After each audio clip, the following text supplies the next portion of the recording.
This is a small residential area near Vijayawada named Kolankonda, and we are here to distribute some clothes to these poor children with the help of Lifespring Ministries Joyce David Garu.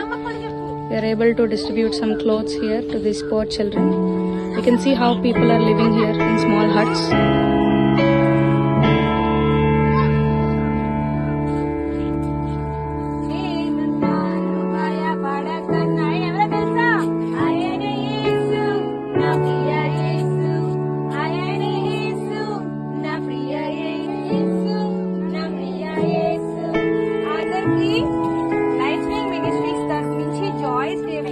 కొన్ని బట్టలు పంపించారు, అలాగే మీకోసం biscuits పంపించారు. ఆవిడకి అంటే చాలా ఇష్టం ఇలాంటి